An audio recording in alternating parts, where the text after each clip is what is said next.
Hello, thank you so much for coming. I'm just going to introduce the panellists and then I'll begin with some questions before moving on to audience questions.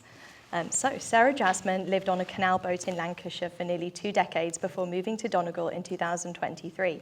She's the author of 2 novels, The Summer of Secrets 2015 and You Never Told Me 2020, and is currently working on a practice-led PhD in creative non-fiction. Her work has been published in a range of journals, magazines and anthologies, and she has been shortlisted for the Harper's Bazaar short story competition and the Quiet Man Dave Flash Non-Fiction Prize. From 2022, she was a Royal Literary Fund Fellow based at Manchester University. Greg Thorpe is a writer, curator, and creative producer. His art writing has appeared in On Curating, Fruit, Feast, Double Negative, Artist Newsletter, and The Fordrinia. He has written about art for the Whitworth Gallery, Manchester Art Gallery, Home Manchester, and Salford Museum and Art Gallery. His fiction has appeared in Best British Short Stories, Foglifter, and Ellipsis. He works for Islington Mill, an independent artist community in Salford, and is currently festival director for Gaze International LGBTQ+ Film Festival. He divides his time between Dublin and Tobodden and has the rightly dream of having a divides his time bio. And finally, Theo Jones is a senior contracts advisor at the Society of Authors, the UK trade union for writers, where he works to support that organisation's mission to further the interests and protect the rights of writers everywhere and at all stages of their career. His specialisms include supporting members working across TV, film and stage. Theo co-presents and co-produces the Society of Authors Advisory Clinic podcast, discussing key industry topics, issues and challenges affecting authors today, with recent episodes covering copyright in literary characters, life writing and the wonderful world of audio drama in celebration of 100 years of audio drama on the BBC. Okay, so I'm going to begin with some questions for Greg and Sarah before asking Theo a few questions and then a few questions for all of the panellists. So, Greg and Sarah, I wonder if you could briefly share your literary journey so far with us. How did you go from aspiring writer to being signed by an agent? Sarah, I wonder if you could begin. So I was an aspiring writer from the age of about 7. I'm supposed to. Yes, I was an aspiring writer from the age of about 7, and then didn't really do anything more than writing some very nice sentences every now and again until I was in my nearly 40 and did an MA here at Manchester Metropolitan. In those days, the MA itself, you had to do a complete novel as part of your thesis, and my partner was also doing the MA, and his MA novel was shortlisted for the Terry Pratchett Award. He only ever enters like hardly anything and always gets shortlisted. I submit to everything and very rarely get shortlisted, but we still get on. Partly because I went with him to the Terry Pratchett Novel Awards ceremony and talked to everybody in the room. Not actually as a novelist. At the time I had a website which I think you may have been talking about in the previous panel, ways to get into the writing world. So I was writing a website reviewing books, and so I was talking to everyone as a blogger and then sort of getting on to the fact that I'd written a novel as a secondary detail. At that award ceremony I met Jo Unwin, who is not just lovely, but really helpful as well. She wasn't an agent at the time, so she didn't end up being my agent. She just moved to being an editor at Bloomsbury. But in the course of the conversation, she said, send me your manuscript. Here's my email. And at the same event, I met Katie Loftus, who was an editor for Transworld at the time. And again, we had a conversation about books that she might send me to review. And then at the end, she said, no, she didn't say anything we didn't talk about manuscripts at all. And she then emailed me back and said, I've just been looking through your website and I see you've got a novel. Yeah, you sent it to me. And I sat there for a month thinking, oh my God, I've got to rewrite the whole thing because it's rubbish and it's terrible and I can't show it to anybody. And then I thought, that's ridiculous. By the time I've done that, they will both have forgotten I exist. And so I just sent it. Jo got back to me and was very encouraging and said, would you like me to put you in touch with an agent? Yes, please. and Katie commissioned the novel and took it through to well, she didn't take it through to publication because she moved on to HarperCollins, and so you know, circles of editors. And so in some ways, my journey was really, really straightforward. It was timing, it was luck, it was being in the right place. But I think you do quite a lot to put yourself in the right place, and I guess that's something we'll come back to later on. But yeah, that's brilliant. Yeah, that's lovely. Thank you. So mine is not straightforward. But I will keep it brief because it is complicated. I'd always written fiction, and then I came to MMU to do the creative writing MA. Lara was my classmate, great year. Wrote a novel I was really proud of, got distinction, and then couldn't place the novel, couldn't get signed. I'd also written a short story that did get published, and it got selected for the best British short stories and republished. Now, I didn't want to commit to writing another novel, but I would commit to writing short stories, so that's what I did. So I've written 10, and I've had 6 of those published in 8 different places in 3 countries, and I've just committed to that path. And then last year I got published in The Stinging Fly, and that was like my holy grail. To get published in The Stinging Fly is really, really significant for a short story writer. And so once that happened, I came to the industry day here last year, and I did a pitching session with one of the agents, and she said, "Send me your work," and she signed me. So I was signed with Felicity Bryant. That makes it sound really simple. Same agent. That's when it gets complicated. So I worked with my agent for a few months, and it was really, really productive, and we can talk a bit more about working with agents perhaps after this. And then my agent moved on, and if you're an emerging writer, they don't take you with them, they don't pass you on to a colleague. All I have is a promise that someone else will read my collection when it's done. Shortly after that, I was shortlisted for the Stinging Fly Fiction Prize. I mean, that's like the dream. So there's 1 winner and then 2 special commendations, and I was one of the special commendations. And the thing that they wrote was the best bit of feedback I've ever had about my fiction. It was someone who really, really understood what I was trying to do, and I still go uncomfortable with that sometimes now. And then I realised that the jurors for the fiction prize were agents from the agency that I had recently departed. So I kind of went back to them and said, "Hello, remember me?" I felt a little bit like a wasp, like trying to get into a cake shop at this point.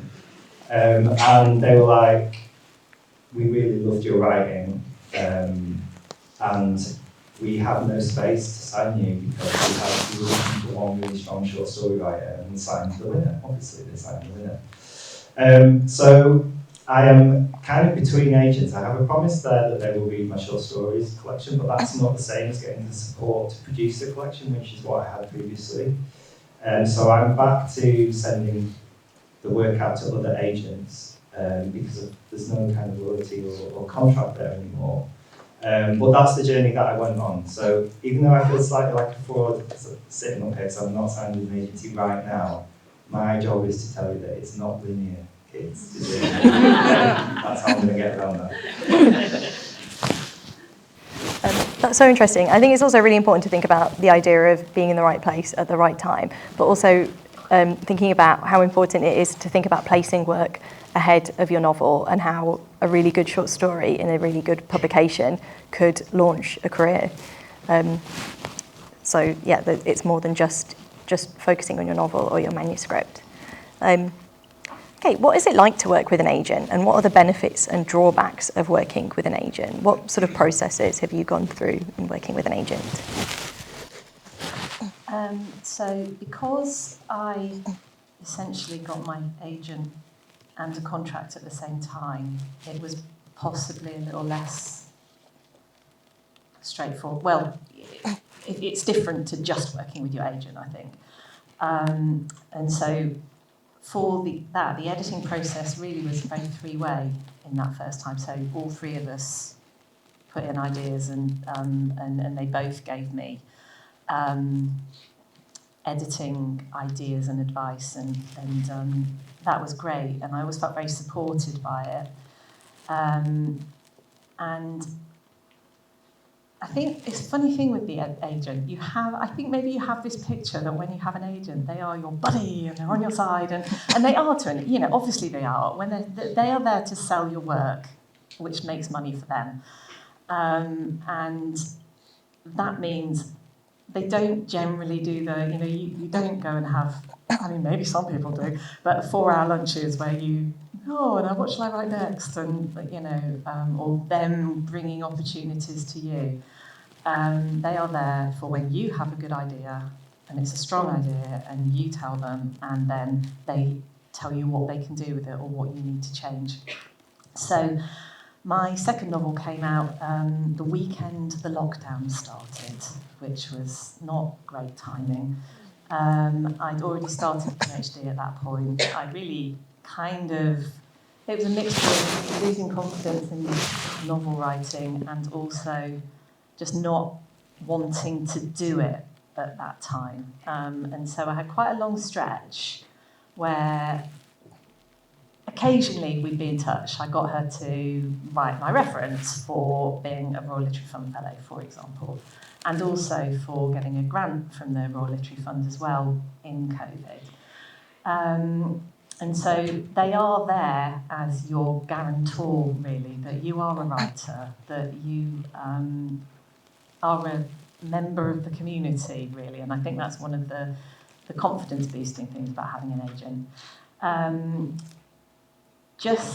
So my PhD started off being creative non-fiction writing about Manchester canals, and has gradually, it's part-time, so it's taken me 7 years, and it's gradually become a memoir of boat life and single motherhood. And when it got to that stage, I got back in touch with Carrie and said, I'm working on this, what do you think? And she said, okay, send me some stuff. So I sent her over the first 3 chapters of it. And she came out with, and this is the first time really that I've had the experience of, this is my idea, what can I do to make it more saleable, really? Because the other two, it was a 2-book contract, the first one, so that wasn't the aim to get the contract, it was just to get the book over the line. And this time she's been very much, okay, so we really need this. Okay, that's lovely writing, but I can't sell it in this state, so go and do this, and that has been great. I mean, she's in New York now, so we do it with Zoom meetings, but then Zoom meetings, they're one of those bonus things from COVID, aren't they, that it makes a lot more things possible.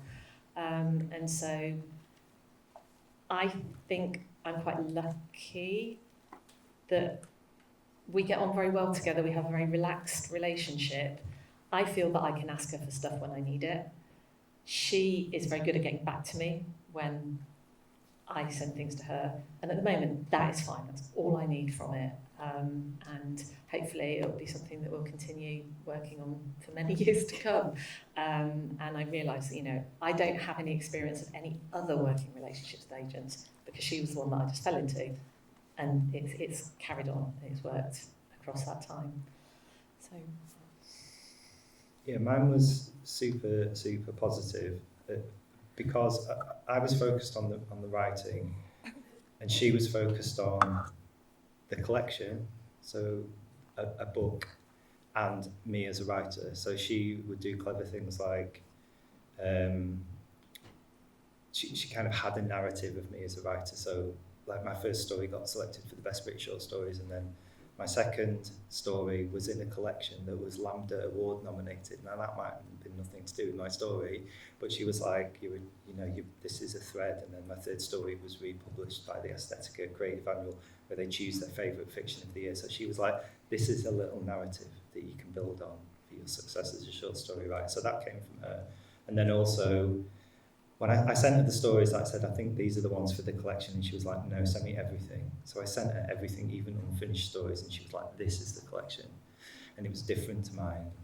And I could see what she meant. She changed the title of the collection, which changed the whole focus. She even changed the title of a story, and that changed the whole focus. That kind of hands-on attention is like, you just can't get that from anyone else. And she's got absolutely no reason to make you feel better about your work than it is.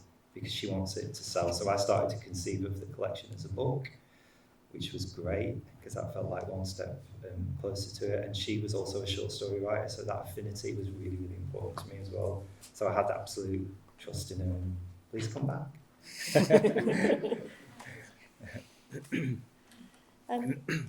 I'd like to talk about sort of the editorial feedback that you get from your agent. So what sort of market insights do they bring, and how does this shape or change your approach to the work? I forgot that was the second question and answered it in the last one. The market sense is, so for the work that I'm doing at the moment, it's helpful because it's really shaping the work as I'm doing it. And so I have one version that I'm writing for the PhD, and then I've got another version that is very much being guided by, this is where we are aiming to get it. So it's sort of, you come up with all these, the tagline stuff or the high concept thing. So mine is like Eat, Pray, Love and the Salt Path on a Boat. So, if you want to read that, keep an eye out. For the novels, it's funny because they took up, so my agent and my editor really at the same time took up a very first draft version of the novel, because I'm always chronically late with everything, and so I was still practically typing the last line as I sent it in. And so I had a lot of editorial advice in terms of how, it really needed developing. So they were helping me to write the second and third drafts of it. At one point in the process, Katie, the first editor, got her new job, so she was off, and I had a new editor. And I remember them saying, and then we have title conversations. So the title that I wanted was, oh no, but there's been a lot of books out with that sort of title this year. And so I came up with it's painful. So many, all these different ones, some that I liked, some that I didn't like. That went off to the marketing department, and they came back and said, we actually want to call it The Summer of Secrets. We think that's absolutely the right name. And then this was more of an editor thing than an agent thing in many ways. She said, so we're going to call it The Summer of Secrets, so how about a few more secrets? And so it really was backpedaling, and I think that's an interesting point that I think being self-confident in your work as a writer means different things at different stages, and it doesn't really matter. It's not really to do with where you are in the writing stage. So I was in my 40s at this point, and I just went, oh yeah, okay, and worked out where some more secrets could go. Another writer would have been absolutely not, or would have had more of a conversation about it. And I think I was so excited to be in that place and have that, the input coming in and knowing that it was going to be published, that it's very difficult to push back on that and say, do you know what, no, my book is this sort of book, it's not that sort of book. And I needed to go through that process in order to find it. I mean, I would never have done a second draft if I hadn't had that meeting and I hadn't been in the situation where I had a deadline and they were wanting me to do it.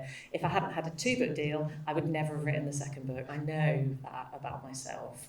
But with now, it's 10 years on, because I was here last time as my book was about to be published, so I was probably an eager bunny.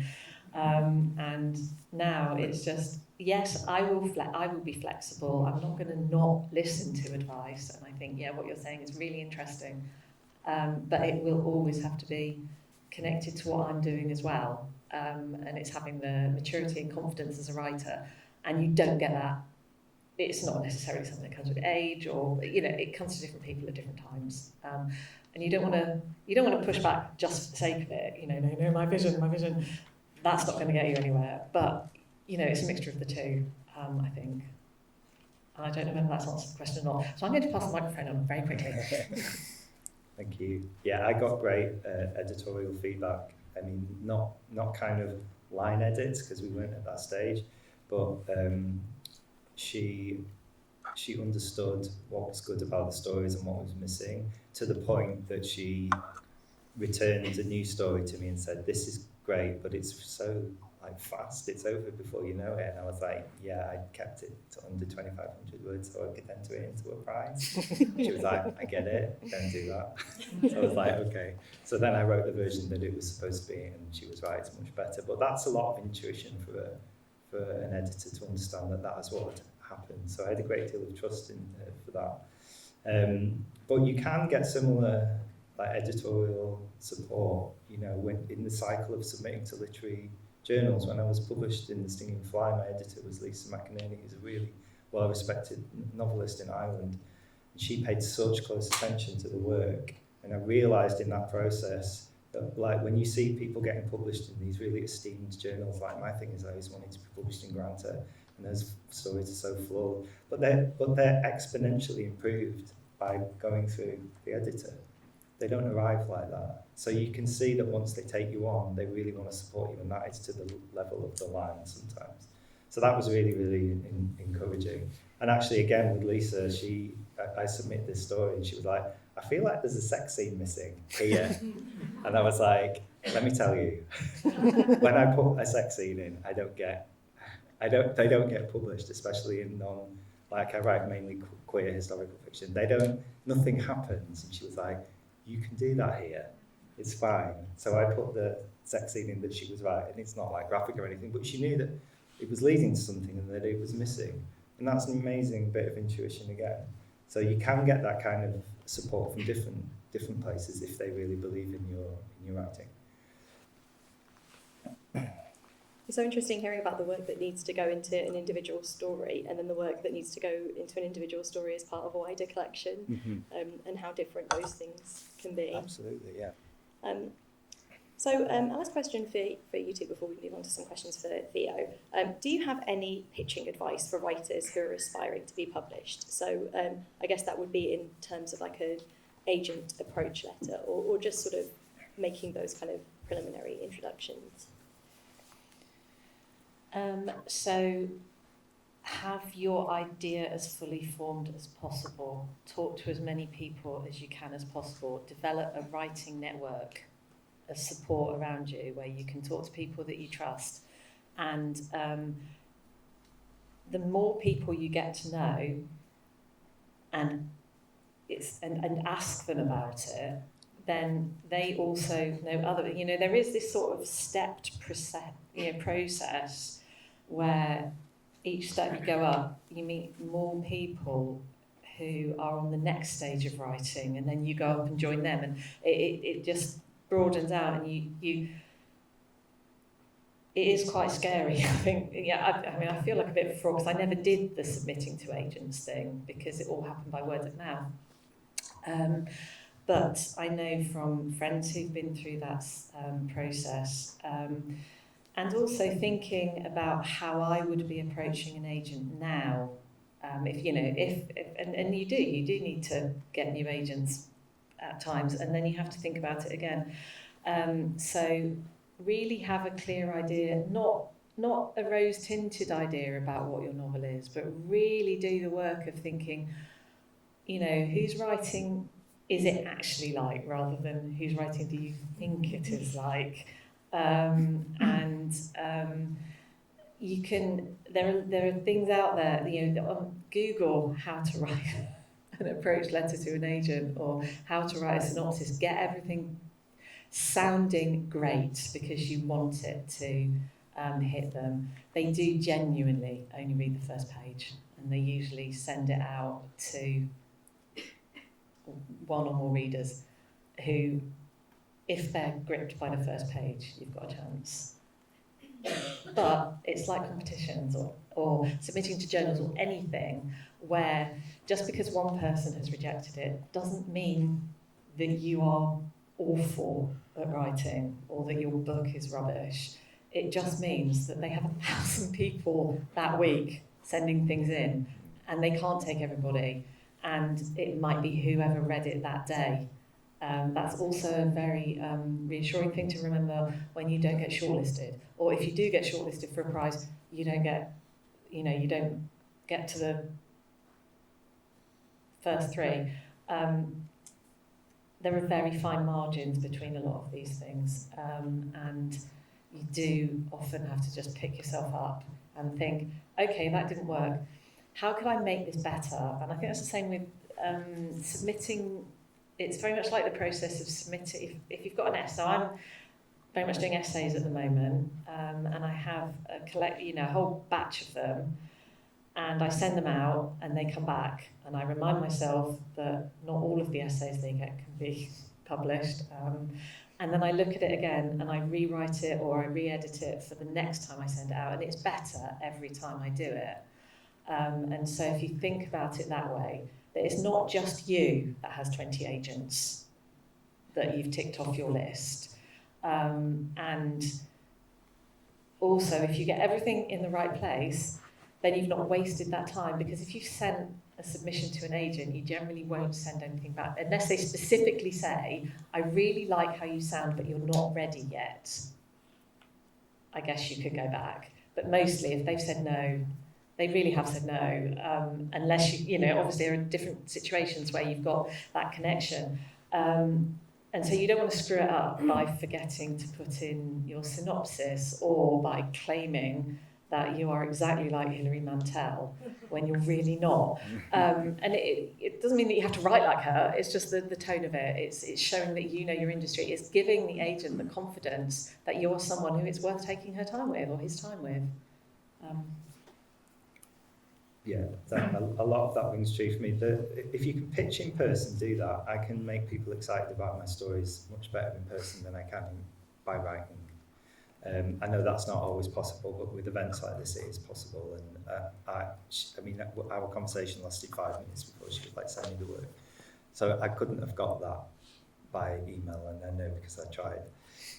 But the advice for pitching generally is the same for, like, I guess, agents or publishers or journals, which is like be enthusiastic and decisive about what it is you're pitching, and then as soon as you need to, be a bit flexible, have a bit of give, because as soon as someone else is interested in it, it's collaborative. Now, that doesn't mean you have to capitulate to everything they ask for, but be wise about what they know that you don't. Like, I wanted my collection to be called The Years, so I wanted it to be called The Years because of the Virginia Woolf book, and she's like, you can't call it The Years because of the Virginia Woolf.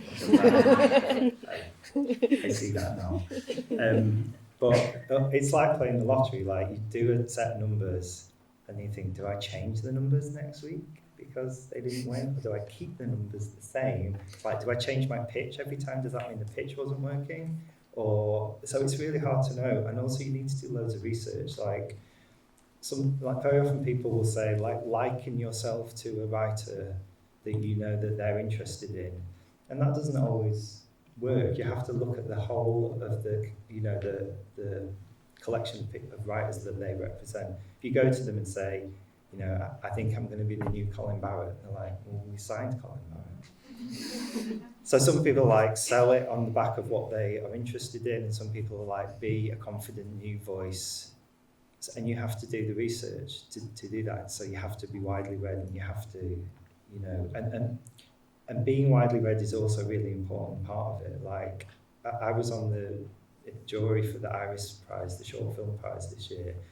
Any one of my top 5 films in the end, I would have been absolutely thrilled if they walked away with the prize, but only one of them can win. So there has to be some consensus. So I know it from both sides, where it doesn't say the entirety of anything about your work. But also, if you're pitching to journals and stuff, when they reject you, by the issue that you were rejected from, first of all, support the publisher, but second of all, one of 2 things will happen. One is that you'll read it and you'll be like, this work is excellent. I'm not surprised it was such a tough choice. Or you'll go, this is really mediocre. When the editors don't really have good taste, and that says nothing about your work. Very rarely does anything in between happen. That's my experience. I mean that sincerely. If you get rejected for something that turns out to be very, very mild and mediocre, I mean, did you need that? If it's excellent, you're like, okay, that's a fair rejection, and I accept that. So it's my advice. Thank you so much for those answers. That's so interesting. Okay, so I wonder if I can ask you some questions about the Society of Authors. To begin with, I wonder if you could just tell us a little bit about what the Society of Authors does. Sure, thank you. Thank you to Canal Press, Isabella and the team for having us here today, but also congratulations on the 10-year anniversary. It's been a real pleasure, privilege to be involved in this initiative for the last few years, certainly at least. We are the Society of Authors. We are the UK's trade union for writers, and our mission is to empower writers working across the multitude of genres and disciplines and at all stages of their career. Now, I don't know whether any of you have seen it yet, but I do have a little table outside, so if anyone here today would like to speak to me about any kind of questions they might have about the profession or like to know more about what we do, I'll keep this quite brief today. Now, please do stop and talk to me, and that would be great. So I'm on yes, we're a community of around 12,500 members now, and I sit on a team of contracts advisors, and there are 10 of us, answering the phone, responding to queries from writers about any query or contract that relates to their profession of being a writer. We work to support. We use channels to help support around that. The majority of what we do is one-to-one advice, confidential and free to members.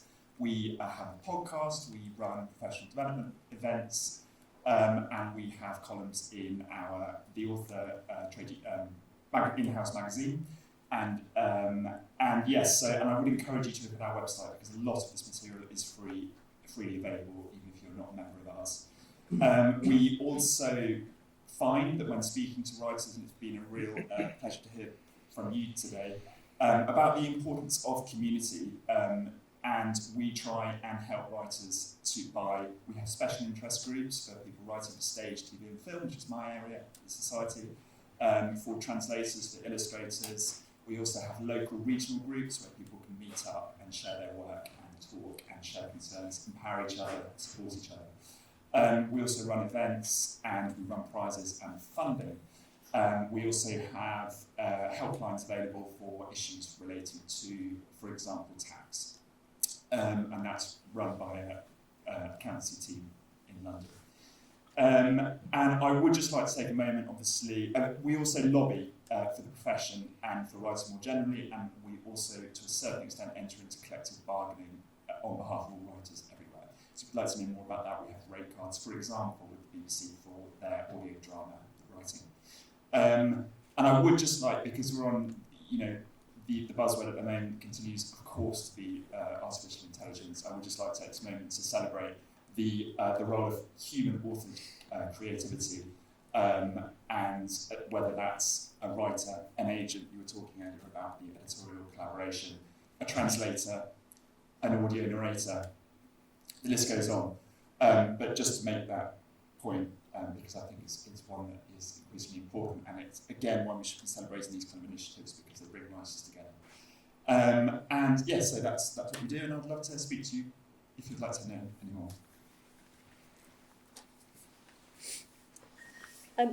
What are the pitfalls that you think new writers should look out for in terms of contracts, and what sort of things do you come up against when supporting new writers? Are there any scams to be wary of when getting signed, or are there any just sort of red flags to be notable of?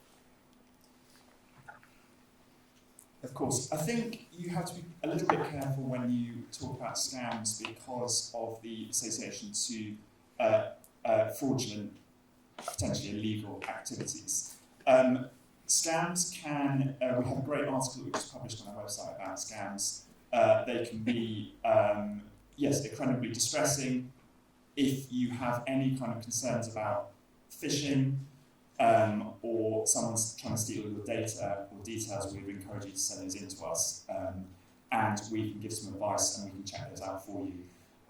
There is an area of the industry which has developed quite recently, which sits in the middle ground between a scam and a traditional publishing contract. Now, traditionally, publishing contracts have left an awful lot to the trust of the relationship, and traditionally they have given very little in terms of obligation back to the writer on behalf of the publisher. If you're lucky, you'll see an obligation to publish, which is absolutely as it should be, an obligation to pay you. But unfortunately, there have been companies that have entered the market recently. They call themselves publishers. They take rights from you, but they also ask for your investment financially. Now, in some of the most egregious examples of this, those companies exist and they are making their bottom line. Fine for them to make a bottom line, that's what commercial companies do, that's what publishers do, but they're making it from the author investment and not from the sale of the book in the commercial marketplace. And that can be really, really difficult to get any kind of transparency on those kind of deals. And in the worst case scenario, writers have found themselves locked into contracts which run for the duration of copyright, which is 70 years after your own death, and having to pay thousands to terminate the contract and get their rights back. So it is a really, really important area to watch. Probably can't call it a scam, but we just have to be very, very careful if we do. But we do need to do what we can to raise awareness at this point. And if you have any kind of concern at all, please speak to us. There's also an association called the Alliance of Independent Authors, and they have a very handy watchdog on their website which rates according to feedback. So there's a cautionary advisory flag in there, there's a recommended publishing service is in there too. So that's what I would say. You do need to be careful, you do need to be aware that contracts are legally binding agreements, and there is very often little at law that will kind of step in to help you in the area of publishing. So you do have to make sure that everything is as it should be before you put your signature on the page. Thank you so much. I'm actually going to move on to audience questions now because I want to make sure we have loads of time to get some questions from the audience. Are there any questions for our panellists?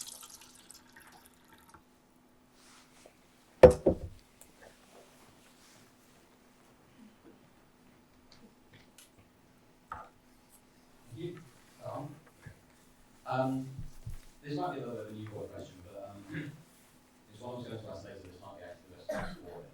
You've mentioned how we should do research into our agents, prospective agents' lists, who they represent, who they're looking at, that kind of thing. Where can we find that information? Because I've looked for it, I just struggle to find. I'm sure it's there. I'm just not looking at the right place. So where is the right place to find that stuff? So do you mean to be able to see the agents and what authors they represent? Yes. Yeah.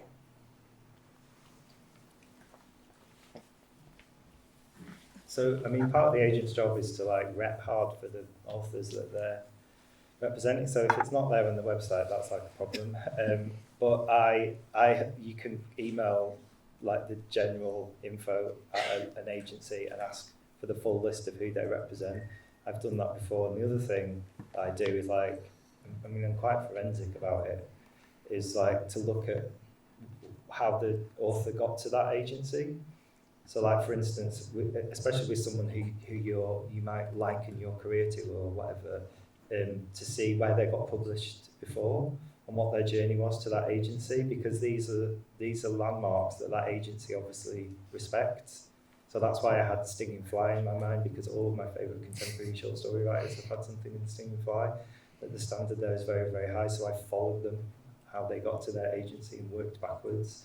So like you can do that, and it's their job to promote their authors, so you know, get on them. Yeah, so I do really feel that, because I was doing this originally before the internet. And so when they said, find out who the agent is, it's like, how do you do that? It just didn't make any sense. But if you go to you could literally go to each main agency, or bring up in the Writers and Artists Yearbook, for instance, find a list of agencies, and then you Google the agency website, and each agent will have the list of their writers below it. And that's a really interesting thing to do as well, because you realise there are a lot of authors out there that you've never heard of. And interviews, I guess, as well, with authors that you do know that you would like to be like them. they will sometimes mention who their agent is. And the more you get in touch, whether it's on Facebook groups or other virtual groups or writing communities, Society of Author meetups, the more writers you know, the more gossip will be passed around, and the more people will say, oh yeah, but she's with so-and-so. Or if there's you get to the point, I think, where there's agents that you hear of, and then you follow them on, I mean, maybe not Twitter anymore, you find out who they're talking to, and often you'll see them having conversations with their authors, and that's another way of just, you just have your tendrils awake for all of these things. And also there are lots of things that you only know once you've done them, and so, we've all been there, being the new person thinking, I don't know how to do this, and then suddenly you're like, oh, well, yeah, so-and-so said that, and yeah. Yeah, can I just add something to that? Yeah. I just wanted to add that I had some kind of generous recommendations from an agent when I said, thank you for this lovely rejection, because sometimes rejections are really good. Do you know anyone else who might be looking for this kind of work? And they told me 2 names, and I went on their website, and the call out was there, would really like to find a short story, literary fiction, historical fiction potentially. We're really underrepresented with queer writers at the minute. And I was like, amazing. And that was a recommendation. They've got nothing to lose. So that was a recommendation. So don't be shy about asking for those kinds of things. That pitch is currently pending, so I'll keep posted. 2 resources that I found really useful are the freelance writer Sian Meads has a newsletter, and she posts loads of opportunities for pitching, but also agents that are looking for particular types of work. And then I'm not sure if this exists anymore, but the novelist Paul McVeigh used to run a website, and he was very diligent in kind of capturing lots of opportunities, so I would definitely subscribe to those 2. Do you have a question?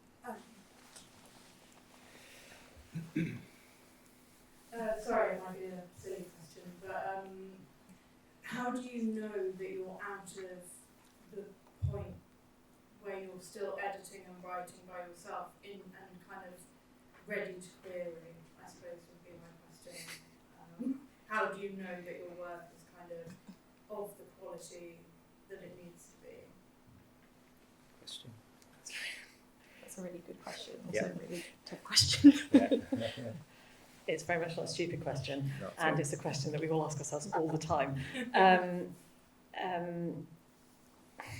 If you wait too long, it's too long.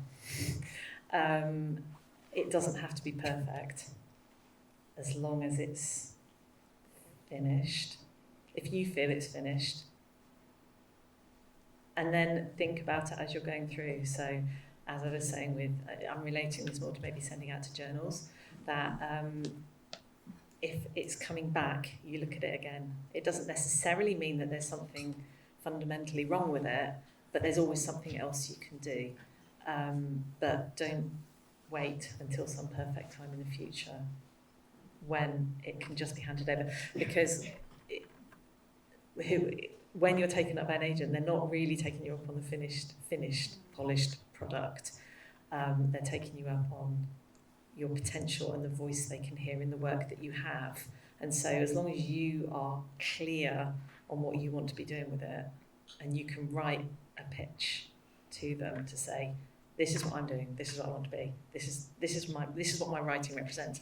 And I think also it's building up that profile, isn't it? So really, your journey through the journals is just such a great illustration of having something that you can tell them. And so yes, you can say, I'm a completely new writer, I have no contacts anywhere, I've never won anything or been shortlisted for anything, and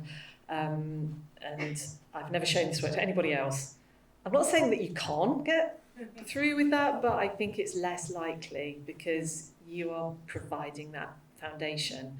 And so if you have, you're building up that platform that you will then go on to show what sort of a writer you are. And so think about, where can I send things that might build up my profile? Because that really, it gives you something to talk about, if nothing else.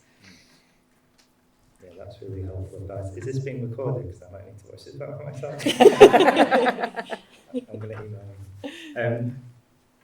you. I mean, it won't ever be perfect anyway, even when it's published. There's loads of different bits of advice that I want to give in this category. Like when my novel was about Shakespearean culture, and I had nothing published at the time, so my pitches said Greg Thorpe is the theatre critic for the Manchester Evening News, because that was one of my jobs at the time. So they were like, oh, he knows about theatre, so he's qualified to write this, as opposed to I've not had anything published. So whatever you can hook onto it.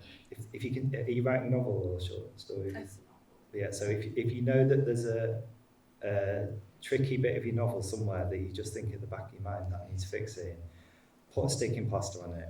Now, what I mean is like fix it imperfectly if you have to, because if you've noticed it, they will notice it.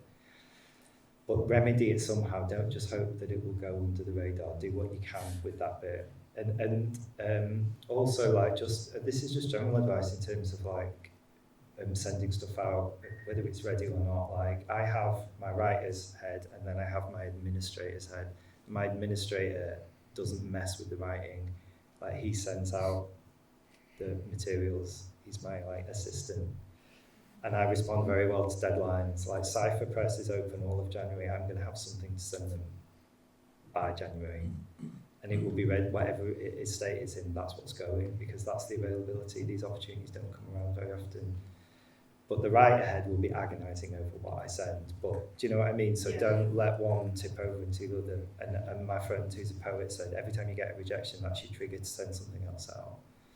So be functional about that bit, and let the writing bit be the other part of your brain on. Does that make sense? Yeah. Yeah. Okay, that makes sense. Yeah. I remember my agent said to me, the point at which to send something out is when you feel like you need to be in conversation with another person, and when you've sort of exercised everything you can do in your own head. And I thought that was a really good tip. When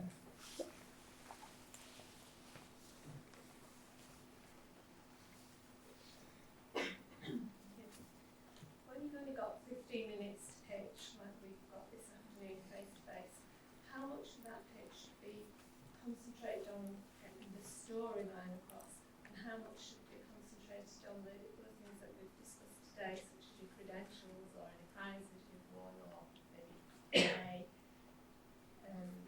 credibility as a writer? How would you balance the two in a 15-minute pitch?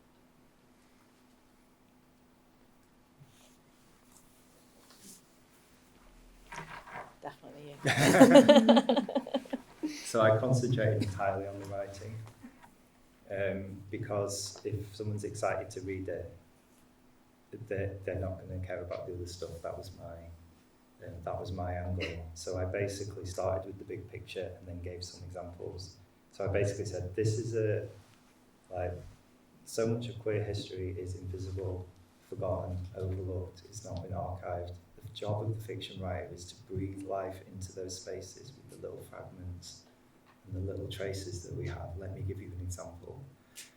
In the 1940s, a group of sailors died from a mysterious lung disease. It was so strange that their tissue samples were kept on file, and then 40 years later they were tested and they were found to have traces of HIV. I mean, HIV was around in the 1940s. No one can explain it. That's a moment that just ignites my imagination. So I've written a magical realist story about those sailors and their lives. It's full of references to nautical literature from the 18th century onwards, and it imagines not just their journey, but the journey of the virus and how our imagination about HIV needs might be radically different. And then she said, we set out on to read that story. So concentrate on your story, don't worry about the other stuff. That's what I would say. That has just reminded me that although I haven't done that sort of a pitch situation, when I did meet these people at the award ceremony, when it got onto the book, luckily I'd been on a writing week away, so my MA group morphed into a regular yearly writing group, which carried on for several years. And one of them had been published, and she came back with the idea of the elevator pitch, which I didn't really know about before. And it's just like, what would you tell someone if you're in an elevator for 15, with just the journey from the bottom of here to the top floor, how would you tell them about your novel? And I had luckily just done that. And so when they ask me about my novel, instead of going, it's sort of, it's got this person in it, which is my normal approach, was much more, it's this, and this happens, and this is where we're heading to it. And so you've got the whole story there.